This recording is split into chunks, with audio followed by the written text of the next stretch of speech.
Então, estamos aqui agora com o Jonathan Borges, do Instituto JB. Ele vai ter aqui uma conversa legal, mostrando qual foi o progresso, qual foi o início do Instituto. Então vamos lá, nosso olhar.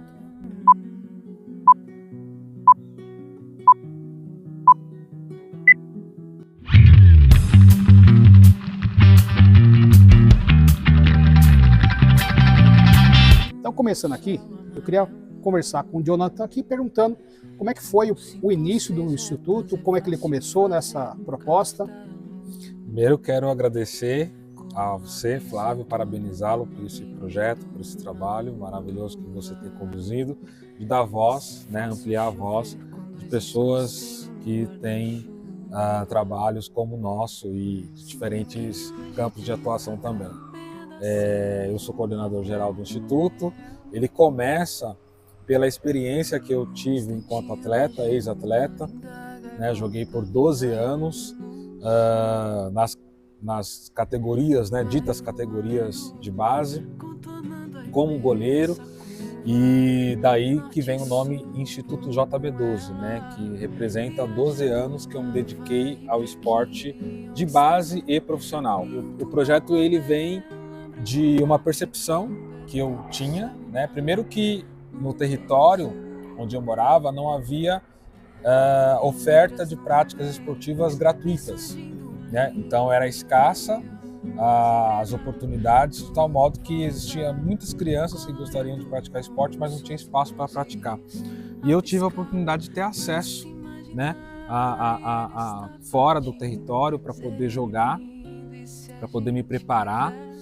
E fui jogar no Audax, primeiro clube que eu joguei, que eu me preparar para ser um atleta de alta performance. E aí, nesse espaço, a gente conseguiu compreender, conviver com muitas outras crianças, muitos outros jovens que tinham situações as mais diferentes, histórias de vida as mais diferentes, de classes sociais diferentes, Então tudo isso foi me ajudando a pensar, de maneira que eu poderia, a partir dali também colaborar com a minha comunidade. Então foi assim que nasce o Instituto JB12, o projeto JB12, do meu desejo em colaborar de alguma maneira com a minha comunidade, que não havia possibilidade de prática esportiva, e também por uma questão desigual que a gente percebia dentro desses clubes, de quem conseguia o acesso e quem não conseguia. Muitas vezes não necessariamente por conta de questões técnicas e táticas, mas sobretudo por uma questão às vezes socioeconômica, de condição mesmo, de ter uma chuteira, de ampliar as possibilidades de avaliação. Então tudo isso era muito evidente nesses espaços nos quais eu tive a oportunidade de frequentar. Então o projeto JB12 surge dessa visão, dessa urgência de ampliar o esporte não só para um número restrito de pessoas, mas para pessoas fundamentalmente que não tinham condições de acessá-lo. Então agora você falou sobre a questão do início do projeto, Como você idealizou esse projeto. Como é que você sente as crianças agora no projeto? Então, o Instituto, ele começa como projeto JB12 e, a princípio, as atividades eram atividades mais no contexto assistencial. Então, a gente reunia amigos para poder colaborar com a comunidade, e depois, com o tempo, a gente começou a agregar e a trazer crianças e adolescentes para fazer parte. E aí, ao longo dos anos, ele foi se ampliando, Eu tive toda uma experiência no campo educacional, então fiquei por cerca de 9 anos trabalhando numa secretaria de educação e influenciado por grandes amigos, professores, pessoas do campo da cultura, do campo da educação em geral. E aí o Instituto foi ganhando corpo e se consolidou como um espaço, uma instituição que utiliza o esporte como ferramenta para a transformação humana, o desenvolvimento humano e a construção de valores de cidadania, de respeito, de responsabilidade, de solidariedade. Então, nesse contexto que o Instituto trabalha, né? Então, a gente trabalha com múltiplas modalidades esportivas, apesar de eu ter tido um histórico com o futebol, a gente oferta, né, diferentes modalidades esportivas para que as crianças possam justamente ampliar, enriquecer as suas práticas. E são atividades com intencionalidade, são atividades baseadas, né, na concepção educacional mesmo, com base em alguns autores que falam sobre isso. Então, são atividades com muitas rodas de conversa, né, e a gente não fala só sobre esporte, então a gente fala sobre sociedade, a gente fala sobre cultura, né, então a gente discute diferentes assuntos. As crianças participam do processo de construção das suas próprias práticas, né? Não há uma hierarquização do professor que sabe e as crianças que só executam a atividade. Então, elas participam de fato todo o processo, porque o que é fundamental para nós é para que essas crianças tenham e desenvolvam, né, o que a gente chama de autonomia, de protagonismo, de liderança, para que no futuro elas possam construir, né, ter o potencial para construir os seus próprios projetos. Então, isso para dizer que já há 12 anos de projeto, e para se ter uma dimensão, hoje nós temos cerca de 70 pessoas que foram ex-assistidos, que foram jovens, crianças que começaram a participar do projeto e que hoje são voluntários no Instituto, são lideranças do Instituto, né? Muitos deles já formados, alguns em educação física, alguns outros em outras áreas do conhecimento, mas porque se criou uma raiz, né? Então o projeto ele se configura num projeto de fato de formação, né? Para além da prática esportiva, o que a gente quer é que essas pessoas criem seu futuro, né? A partir do Instituto, que elas criam possibilidades a partir do Instituto. E isso fez com que hoje elas permanecessem, né, ajudando para que outras crianças possam aí, de fato, desenvolver também a sua potência. Então, além das práticas esportivas, as crianças acessam diferentes oportunidades. Então, a gente tem ações, por exemplo, de saídas culturais, para visitação de outros projetos, para visitação de museu, para visitação de peças, eventos, iniciativas específicas, né, para meninas. Então, tudo isso, né, faz com que, ao longo do tempo, né, um projeto de longo prazo, de médio e longo prazo, as crianças aí possam se tornar pessoas melhores, pessoas comprometidas com os problemas da comunidade, do território e continuar, né, impactando outras vidas, como é o que acontece hoje. Você falou sobre os projetos, né, que você desenvolve junto com a questão do esporte, né? A gente tem a oportunidade de até acompanhar os projetos que são feitos no SESC, né, com as meninas, e os projetos que você leva os alunos até, e as crianças até clubes, né, fazendo parceria com clubes também, conhecer novos espaços. E essa questão cultural é muito importante, né?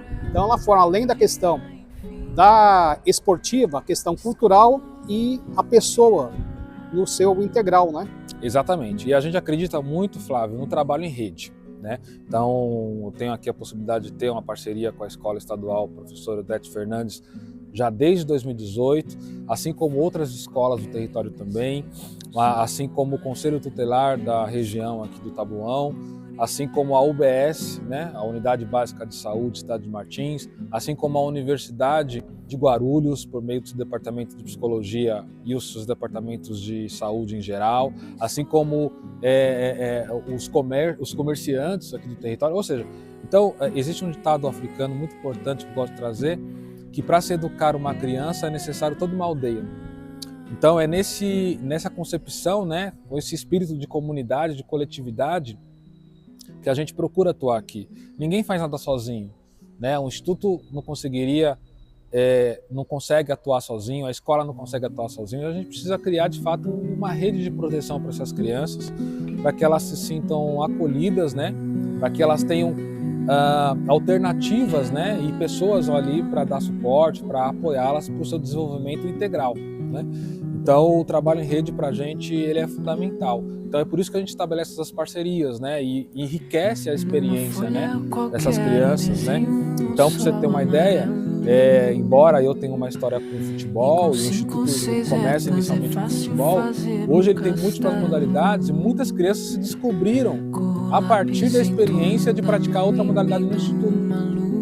Então ele se descobriu que gostava mais de basquete que de futebol, ele se descobriu que gostava mais de vôlei do que handebol.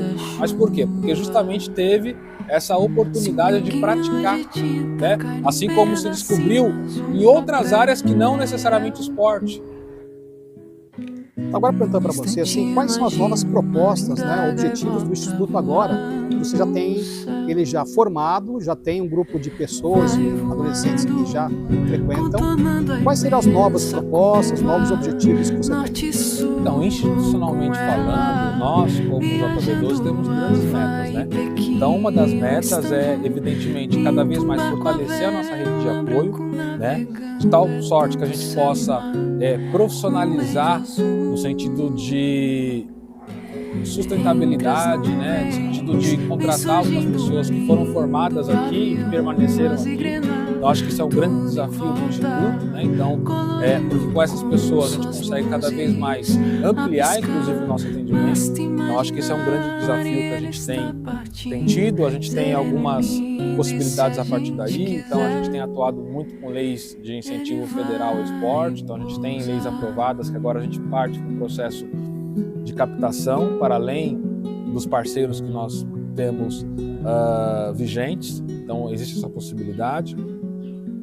A gente tem o interesse de cada vez mais ampliar o número, né, de meninas no Instituto. A gente já tem um número bastante expressivo em termos até de cidade de Guarulhos. Hoje a gente já tem 140 meninas, né, de 6 a 17 anos. Um trabalho bastante único na cidade de Guarulhos, eu poderia dizer assim. E a gente quer cada vez mais ampliar esse trabalho, ampliar essa inserção, não só para inserir as meninas, mas para que elas permaneçam nas práticas do Instituto também, né? A gente gostaria e tem assim como meta também ampliar cada vez mais nossas parcerias que possam aí trabalhar nessa questão do desenvolvimento integral. Então a gente já tem a universidade, mas a gente tem a escola Odete, mas a gente também cada vez mais quer envolver o território, para que o território possa nos ajudar, né, no impacto social com essas crianças. A gente tem vislumbre de ampliar os eventos que a gente tem feito. Então hoje a gente faz, em geral, de 2 a 3 edições do Joga Garota, que é um evento de empoderamento feminino.